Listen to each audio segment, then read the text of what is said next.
من أنا من أنا من أنا لولاكم. Assalamualaikum warahmatullahi wabarakatuh. Bismillahirrahmanirrahim. Allahumma shalli wa sallim wa barik ala habibika Mustafa Muhammadin wa ala alihi wa sahbihi asma'in nama ba'du. Yang sangat saya hormati Profesor Fathul Wahid selaku Rektor Universitas Islam Indonesia.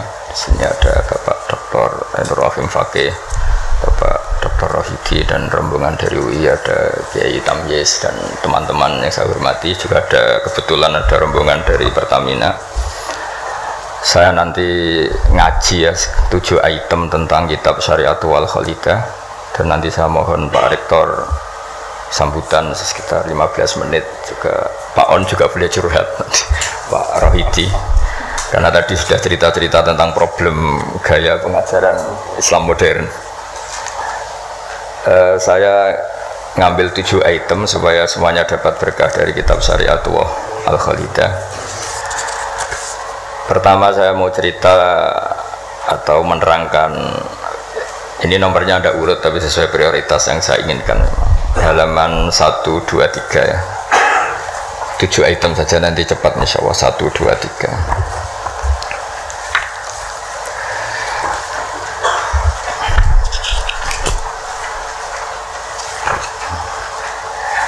Nah, ini diterangkan di antara makalah ya, mutiara makalah yang disampaikan oleh Sayyid Hasan bin Ali, yaitu cucu Rasulullah SAW. Ketika ditanya oleh Imam Hasan Basri, kita tahu semua sanad Thariqah sebelum Sayyidina Ali semuanya lewat siapa? Hasan Basri. Terus di Jawa jadi Hasan Besari, jadi macam-macam itu. Tukang ngeleh jeneng Jawa itu. Itu diantara makalahnya itu malam yu'min bi qadaillah wa qadari khairihi wa syarrihi faqad kafara. Tapi waman hammala dzambahu rabbahu faqad fajara. Jadi kalau orang tidak berkeyakinan qada qadar khairihi wa syarrihi minallah, dia berstatus kafir. Tapi orang yang mengkambing hitamkan Allah ketika dia dosa, faqad fajara, dia itu orang yang enggak benar. Jadi ini sudah tengah-tengah, karena masyhur itu ada ulama ahli sunnah yaitu Imam Sanusi berdebat sama orang Mu'tazilah itu semalaman.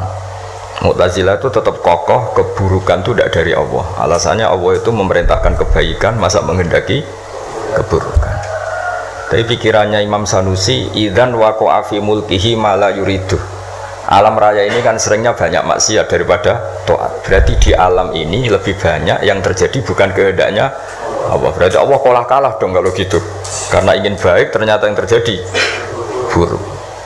Jadi ini kan problem kita sebagai mukmin, juga problem mau nisbatkan jelek ke Allah tidak pantas, mau bilang elek itu kreasi setan mayoritas, berarti yang menang partainya setan, itu kan ribet. Yaitu faqad kafar, orang yang mengingkari qada qadar itu kafir. Tapi ketika kamu dosa kemudian bilang kehendak Allah, itu faqad fajara, kamu pecundang. Nah ini sudah tengah-tengah. Jadi implementasi ini monggo mawon, sementing ini itu makalah-makalah yang disampaikan Sayyid Muhammad. Terus sekarang halaman 14 ya, ngambil 7 item. Ini acak saja karena ya emang kan gak mungkin nih Pak On ngaji lagi, sudah sepuh ya. Udah ini teman saya lama, paling lama saya berteman di UI gitu Pak On. Ini bawaannya Pak Zeni dulu. Pak Zeni juga pernah ke sini. Itu kalau nekuni tafsir itu ya pusing. Enak yang tinggal baca. Saya tuh sering debat sama Pak Zeni itu sampai jam 2, jam 3 di kantor tuh, di Badan Wakaf ya dulu, bekasnya rektorat. Itu kalau nggak selesai itu beliau jam 4 ke kontrakan saya di Ketonggo. Karena kita ini sangat fikih. Pak Zeni itu dulu kan fakultasnya adab. Beliau di sastra Pak Tamyiz. Jadi beliau lebih mengedepankan aspek balaghah lah. Saya fikih. Misalnya gini, sama terjemah ini kalau bisa ya hebat, sudah bisa boyong. Misalnya az-zani la yankihu illa zaniatan, itu ayat hukum apa ayat faktual? Di ilmu ushul fikih itu diteliti. Kalau ayat hukum berarti maknanya pezina itu nggak boleh nikah kecuali dengan bezina. Pertanyaannya, jenenge zina aku ora kepengen nikah, kepengin kumpul kebo. Mbok ndak usah dilarang ya sudah. Ndak nikah kan memang dari awal sudah kumpul kebo, ngapain nikah itu. Jadi kalau diharamkan gunanya apa? Mereka sudah tiap hari kumpul kebo. Apa itu ayat faktual? Maksudnya Allah cerita al-waqi'ah, waqi'atul hal. Kalau dalam ilmu usul fikih, waqi'atul hal itu gini. Jenenge wong zina iku trene ya untuk wong sing padha-padha zania. Kan gak mungkin zanen kenalan mbek hafidhah gitu. Hafidhah kenalan. Jadi karena masa lalunya itu temannya itu ya untuk ya itu. Jadi itu bukan masalah hukum tapi masalah faktual. Jadi kalau dosen ya untuk dosen kan, kira dokter ya untuk dokter kan, kira-kira gitulah. Orang itu akan mendapatkan sesuai komunitasnya. Kalau mahasiswa sesuai yang dipacar lah. Orang akan menikah sesuai yang dipacar. Pacar terakhir Pak. Yang dulu-dulu kan gagal. Nah, itu bedanya jauh nanti. Kalau itu dianggap ayat faktual maka nggak dianggap nasah mansuh. Tapi kalau itu dianggap ayat hukum, pernah ada hukum bahwa orang yang soleh nggak boleh nikah zania, terus hukum itu dimansuh oleh ayat wa ankihul ayama minkum wassolihin min ibadikum wa iman. Wah itu kan nggak bisa selesai. Mbok Sya'rawi, Mbok Imam Suyuti itu tidak akan selesai perdebatan seperti itu.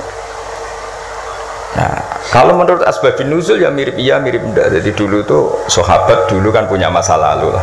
Di antara sahabat itu ada yang punya pacar perempuan cantik, namanya tuh Anak. Ketika dia sudah Islam, sudah baik, masih kangen sama pacar lamanya. Pacarnya itu di Mekah. Ketika Fatu Mekah ingat lagi. Jadi kayak mantannya sampean terus rondo neliling meneh. Manusiawi sekali. Terus alhasil terus tanya, ya Rasulullah kalau saya nikah anak boleh ndak? Tapi dia masih begitu, maksudnya masih profesinya masih seperti itu, masih PSK lah kira-kira gitu. Kira-kira baghiyah kalau dalam bahasa Arab itu baghiyah.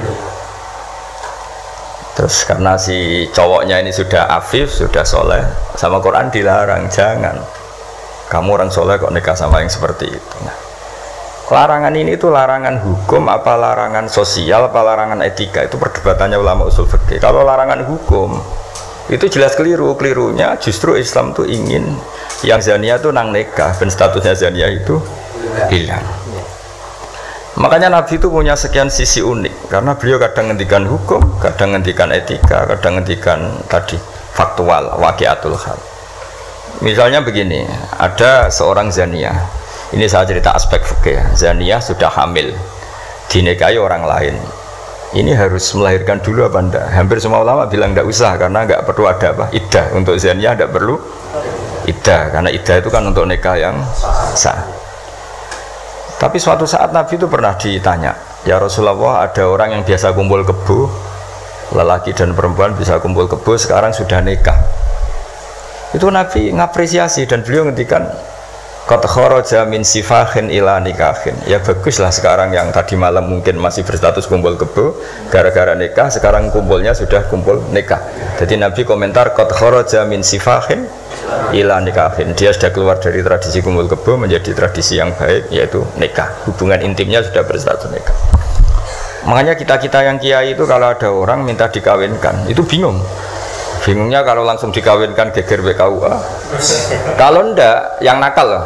Justru kalau kayak kangkang nggak nakal itu nggak wajib menikahkan sekarang, nanti 40 tahun lagi ya nggak apa-apa. Tapi kalau orang nakal itu malah harus. Kalau minta dinikahkan sekarang kok kamu nggak mau, kan bisa aja malamnya gitu lagi. Padahal kalau kamu mau menikahkan, kumpul malamnya nanti sudah halal ya, sudah sah. Tapi kalau kamu tidak nikahkan, kumpul kebo, dan kuncinya di kamu karena kamu disuruh. Jadi mau tidak mau terlibat. Makanya kalau dalam hukum mengislamkan orang itu nggak ada boleh waktu jeda. Misalnya ada orang kafir tanya, Gus Bak saya syahadatkan. Itu kok saya bilang sudah duduk dulu ngopi dulu. Itu saya ikut murtad. Karena membiarkan dia sekian menit dalam keadaan kafir yang saya bisa menghilangkan saat itu juga, maka harus langsung disyahadatkan. Karena ibqa alal kufri kufrun, menetapkan kekafiran itu ya nggak boleh saya mandi dulu atau ngopi-ngopi dulu, nggak boleh, harus langsung. Di ibarat gini lah, kafir itu kan taruhannya neraka. Ibarat ada orang kecelakaan, kamu pas pakai celana pendek di jalan kan nggak boleh, kamu tak pakai baju dulu. Sedang dipelindes truk lagi kan, harus langsung meskipun Anda dalam kondisi yang tidak sempurna. Nah, resikonya tadi pas kamu bikin kopi ternyata orang itu mati, berarti matinya mati kafir. Yang andai kan langsung kamu talqin syahadat, dia mati Islam. Begitu juga orang yang kumpul kebo minta kamu nikahkan sekarang. Kalau kamu nikahkan maka nantinya sudah kumpul nikah. Tapi kalau enggak, nah tapi kalau orang soleh seperti ini biarin aja nggak apa-apa. Jadi orang soleh itu ya ada resikonya karena fikih tidak mengharuskan nang nikahkan itu. Nah itu dibicarakan oleh ulama-ulama itu. Jadi apa? Nah lagi kembali tadi azani la yankihu illa zaniatan aw musyrikah. Itu faktual, apa hukum, apa etika? Ya kita mau tidak mau debat karena kita nggak punya pilihan. Ulama ada mengatakan tunas samanso, ada yang anggap itu waqiatul halannya, ya kondisi sosial pasti seperti itu kan. Nah, masa zani misalnya terus akrabnya sama hafidho atau solihah kan kemungkinan itu kecil. Kalaupun akrab ya mungkin yang satu nipu kan, pura-pura ada orang hidung belang kan. Nah itu mau tidak mau itu harus debat seperti itu. Terus kedua aspek yang sering saya debat dengan Pak Zaini itu aspek bahasa fikih. Bahasa fikih itu menuntut vulgar, nggak boleh kinayah, nggak boleh persemuan tarik. Kalau bahasa Pak Zaini karena beliau biasa kesusastraan itu lebih halus. Itu memang ya ribet. Ya karena kita sering tidak punya pilihan. Seorang lagi sering tidak punya pilihan. Nggak boleh misalnya zina itu dibahasakan tidur bareng, nggak boleh, karena kalau tidur bareng dihukumi zina berarti orang yang tidur bareng tidak melakukan itu boleh dirajam kan. Itu kalau di fikih harus vulgar, ada saksi yang menyaksikan itunya masuk sampai detail. Saksi ngerti tidur bareng atau berdempetan saja nggak boleh. Jadi ya agak kacau memang bahasa fikih itu mau tidak mau harus vulgar. Nah, risikonya orang-orang etik itu ndak mau. Nah, di sini terus misalnya ada masalah ketika aula mastumun nisa. Aula mastumun nisa itu bahasa sastra apa bahasa beneran itu? Kalau bahasa sastra berarti Quran itu sangat halus sehingga membahasakan jima itu lamastum. Nah, Ibnu Abbas berpendapat itu, atau kamu hubungan intim sama istri kamu itu membatalkan wudu. Nah, ini yang kelompok-kelompok tertentu berpendapat gitu, makanya untuk batal nunggu hubungan suami istri. Tapi ada ulama mengatakan lamastum memang benar-benar nyentuh, jadi sekedar nyentuh tangan ini sudah batal. Jadi efeknya ini besar. Yang satu bilang lamastum kinayatun anil jima, sehingga untuk mengatakan batal harus nunggu jima. Yang satu ya memang lamisa, memang pegangan saja. Nah, terus jadi dua kelompok mazhab itu. Jadi memang perdebatan memaknai Quran itu ya mau tidak mau. Cuma kalau sama-sama ahli kan masih ada ringnya. Nah, sekarang yang ribet itu mau Quran isane terjemah melok nafsiri itu musibah itu musibah besar.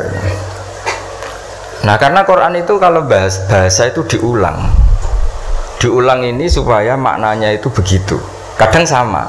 Makanya kata Imam Ghazali ngulang itu karena sama. Misalnya gini ya, tak beri contoh ya, orang dosa itu pasti punya akibat ke orang lain, disebut ajroma. Ajroma itu melukai orang lain. Innal ladzina ajramu kanu minal ladzina amanu yadhakun. Tapi nanti digenti. Kalau ajramu ini ditafsir digenti kafaru, karena di belakang digenti fal yaumal ladzina amanu minal kuffar, bukan minal mujrimin. Jadi di depannya pakai kata ajramu, di belakang pakai minal kuffar. Misalnya tadi ada 3 kelompok di akhirat, menerima tangan kanan, menerima buku dengan tangan kanan, kedua dengan tangan kiri. Tapi yang terlalu buruk itu waro adzohri, menerimanya membungkungi yang ngasih. Jadi misalnya kamu malaikat yang ngasih buku, terus lama ya sudah, yang fatal itu ya sudah nerimanya dengan tangan kiri, dia membungkungi yang ngasih. Jadi sudah ngawur secara etika. Misalnya dipanggil si A sini, si malaikat tadi orang ini memang bakat buruk, pas nerima buku itu sudah sangat tidak beretika, sudah dengan tangan kiri sambil membungkungi, sehingga malaikat ini semangat ngadabnya ya kumat lah kamu, kumat mangkelnya itu sudah tidak beretik, sudah pakai tangan kiri. Tapi kita yang sopan itu kan menghadap pakai tangan kanan. Ya muni matur nuwun barang menapa tuh. Sehingga terus jadi malaikat itu makanya semua nanti di akhirat. Nah, akhirnya kelompok itu hanya dua, kanan dan kiri. Nah, kiri ini yang ekstrim sampai ya sudah kiri. Nah, itu kata Imam Ghazali, jangan kira ada kelompok tiga, ya ada yang biyamini, bisimali, waro'a lori gitu maksudnya. Jadi sering seperti itu. Jadi hanya dua tapi diredaksikan tiga. Begitu juga neraka misalnya. Neraka itu kiai kuno nak darani digelundungno ning neraka. Itu bahasa paling bener ya. Karena orang masuk neraka itu kan bayangannya Quran itu kan wajah alam min bain itim satwa min khalfihim satan fakhsyanahum terus sampai tak terusnya fahum mukmahun. Mukmahun itu ditekuk. Nah itu sebagian Quran redaksekno yu'raful mujrimuna bisimahum fayukhadhu bin nawasi wal aqdam. Nawasi itu bathuk, aqdam itu delamaan. Jadi bathuknya ditekuk sampai nyium. Ya gini gambarannya tuh gini, ditekuk gini, ininya diikat sampai kena kaki. Nah bentuknya sudah kayak bola, makanya wong kuno nak darani itu digelundungno ning neraka. Kamu tidak usah praktek, maksudnya ini cerita. Tapi gambarannya memang gini. Inna ja'alna fi a'naqihim aghlal. Terus fahiya ilal athqan fahum mukmahun. Ini di rantai dicancang dikenakan ini. Ya ini apa itu peragaan saja. Ya nanti nggak usah apa dipraktekkan. Nah karena bentuknya sudah gini, terus ya digelundung. Nah neraka itu bawah. Ya neraka itu kan posisinya bawah. Melani darani munggah swarga karena surga itu naik. Digelundung ning. Nah ini cerita kealimannya wali-wali dulu. Jadi bahasakan masuk neraka itu digelundung. Karena posisi sudah kayak bola itu. Diikat dengan bentuk seperti itu kan. Nah, redaksi yang di Yasin yang tadi akhlalan fayya ila athqan fahum mukmahun itu ya sama dengan redaksi yang di surat Rahman yu'araful mujrimuna bisimahum fayukhadhu bin nawasi wal. Nah, hal-hal seperti ini tuh ini sekaligus saya curhat ya ke Pak Rektor. Jadi memang tafsir itu nggak orang yang menguasai Quran karena lafadz, kalau bahasa kasarnya lafadz jebakannya banyak. Maka kata Imam Ghazali dalam Ulumul Quran, fayadhunnu dzannun, orang mengira bahwa itu kelompok yang berbeda karena dengan redaksi yang padahal itu kelompok yang sama karena Quran itu balaghah, Quran itu adab. Ya tadi keahliannya Profesor Zaini di sisi ini itu tahu. Jadi memang ya seperti itulah nangani Quran. Sehingga dulu Imam Syafi'i ketika ditanya orang boleh tayamum itu kapan? Ya kalau tayamum karena tidak menemukan air di padang Sahara karena tidak ada air, sarannya nyari-nyari dulu. Nyari-nyari air ke sekelilingnya ya. Kalau ada kafilah ya tanya-tanya bawa air enggak, baru kalau enggak menemukan baru tayamum. Ketika ditanya mat dalil ala dalik, lalu dalilnya apa? Imam Syafi'i dengan enteng baca falam tajidumaan, kemudian kamu tidak menemukan air. La yuqalu liman lam yatlub lam yajid wa innama yuqalu lam ya'rif. Di mana-mana tidak menemukan itu ya sudah mencari, baru namanya tidak menemukan. Bagi yang belum pernah mencari tidak bisa dikatakan tidak menemukan. Jadi itu la yuqalu liman lam yatlub lam yajid. Bagi yang belum pernah mencari namanya tidak menemukan, tapi namanya tidak tahu. Nah, itu contoh-contoh ijtihad Qur'ani ya. Jadi ya wafatnya Quran hanya falam tajidumaan. Tapi namanya tidak menemukan berarti ada sabqit tolab. Mesti dimulai mencari. Nah itu yang kita kaji di kitab Syariatul Al-Khalidah. Ya, terus berikutnya ini ya acak saja. Enggak sampai 7 ya enggak apa-apa, sekenanya aja. Ini kan curhat susahnya nerjemah. Makanya terjemah itu antar orang alim ya beda, bodoh sama alim tambah beda. Cuma yang satu ngawur lah, yang enggak ngerti ngawur itu kalau tidak tahu kok. Ya, halaman 42. Nah, ini yang masalah kias. Fannasu wa ingkana khoson lakinnahu yasiru aman. Nas itu meskipun waqiahnya itu khusus, lakinnahu yasiru aman. Pada akhirnya menjadi umum.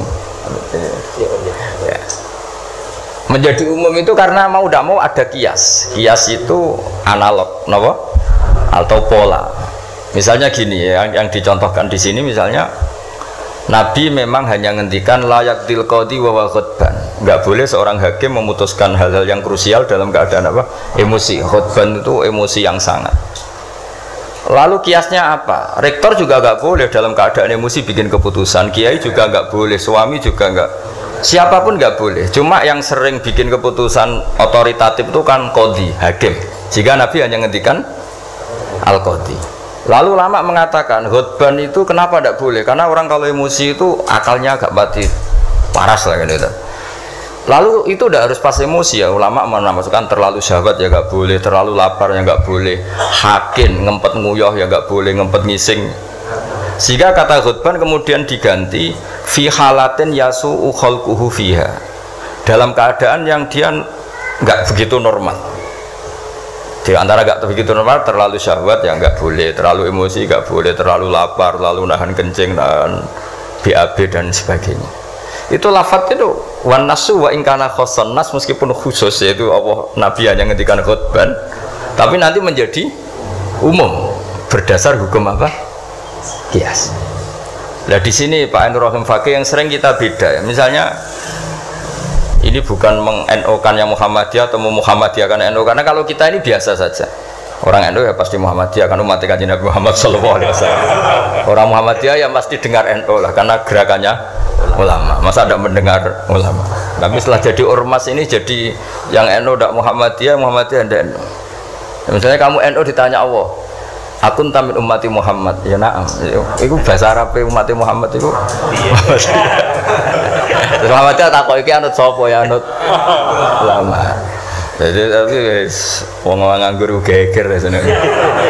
Nah kita termasuk yang enggak nganggur jadi rapati geger. Saya beri contoh.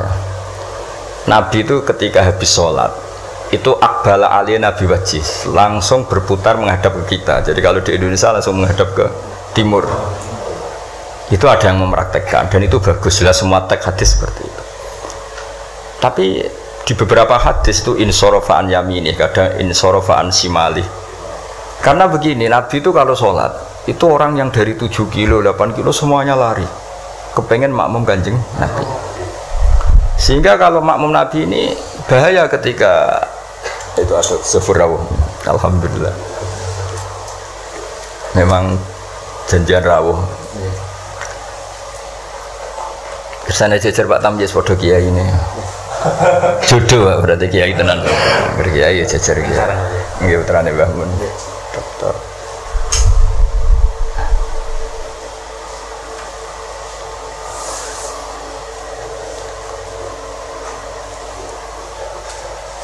Mas, ini jejer Pak Tamjiz podo kiai ini. Oh bagus.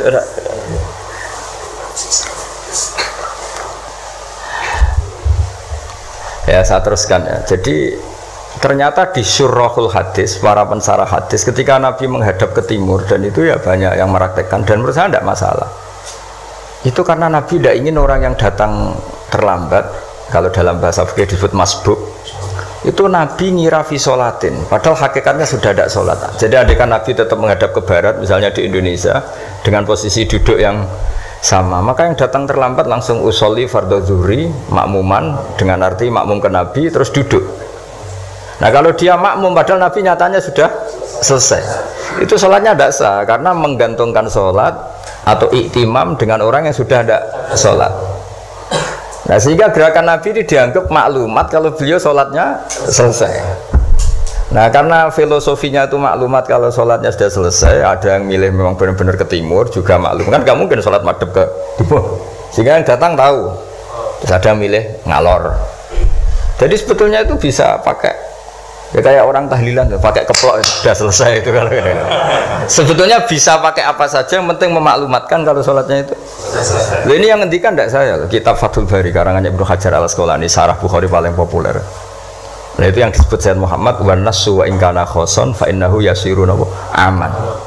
Ya kayak tadi misalnya laik til qadi wa huwa khutban, kemudian khutban ini memasukkan semua kondisi yang kita kurang fit. Itu tidak boleh bikin apa? Keputusan. Qadhi ya juga kita ganti. Tidak harus qadhi, Pak Rektor, Pak dosen, seorang suami kalau bikin keputusan jangan dalam keadaan yang khutban atau ngempet nguyuh, ngempet ngising, hakin itu. Kalau dalam bahasa Arab hakinan itu. Nah ini penting saya utarakan karena kalau kita terlalu tekstualis itu nanti kita naik Innova tidak perlu baca subhanalladzi sakhkhara lana hadza. Karena ayatnya itu kan wal khayla wal bighala wal hamira litarkabuha wa zina. Ini tidak ada Innova ini.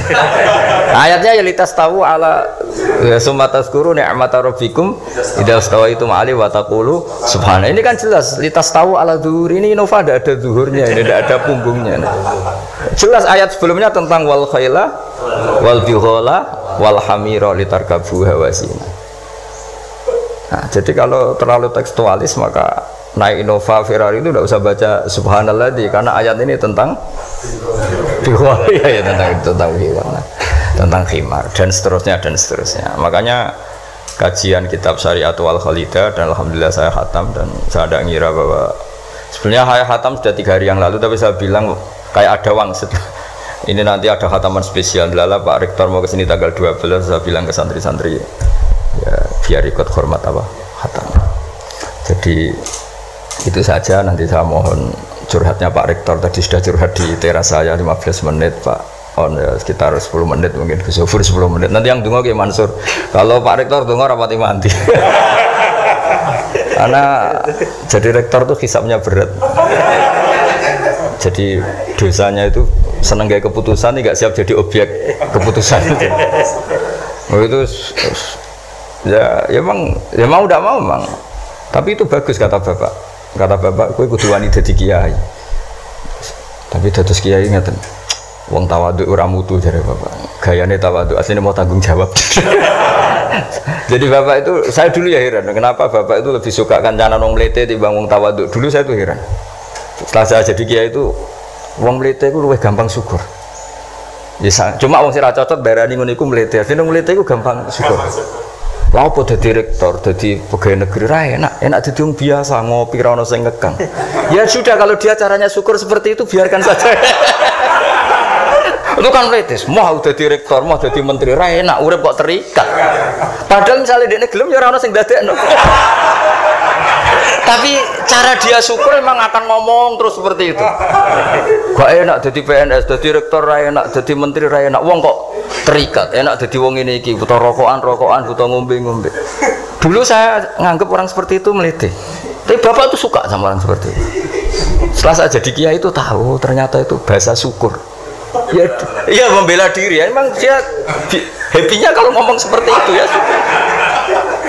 Sing bojone elek kon ra enak Gusti bojo ayu dadi sawang-sawangane wong. Terus pokoknya wes sauni-unimu yang penting sudah itu cara dia syukur.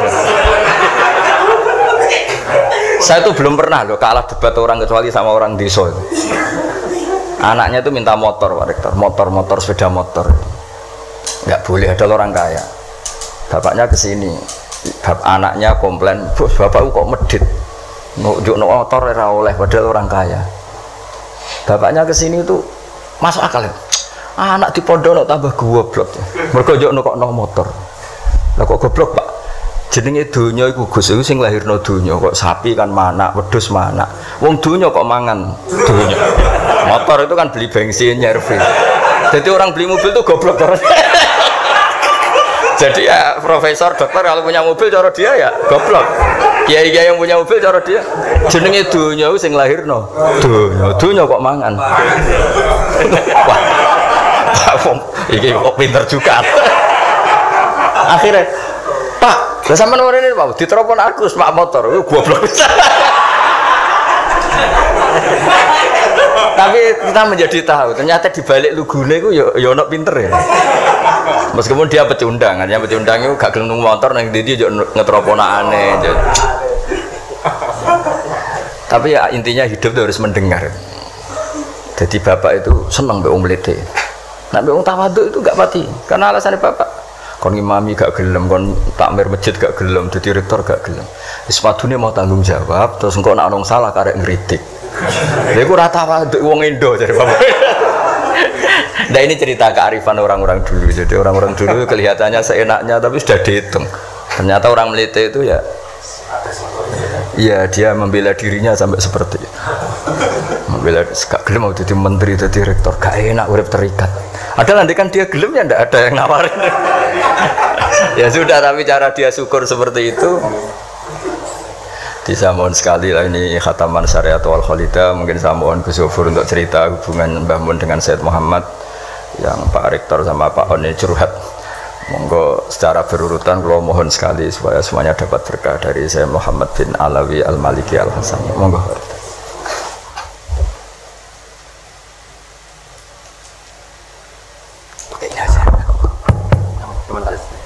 Assalamualaikum warahmatullahi wabarakatuh. Alhamdulillahil akram alladzi 'allama bil qalam 'allamal insana ma lam ya'lam. Wassalatu wassalamu ala sayyidina Muhammadin khatamil anbiya wal mursalin khairil anam wa ala alihi wa ashabihi wa man tabi'ahum ila yaumil qiyamati 'ala dawam alladzina al-kiram. Rabbi shrah li sadri wa yassir li amri wa hlul 'uqdatam min lisani yafqahu qawli.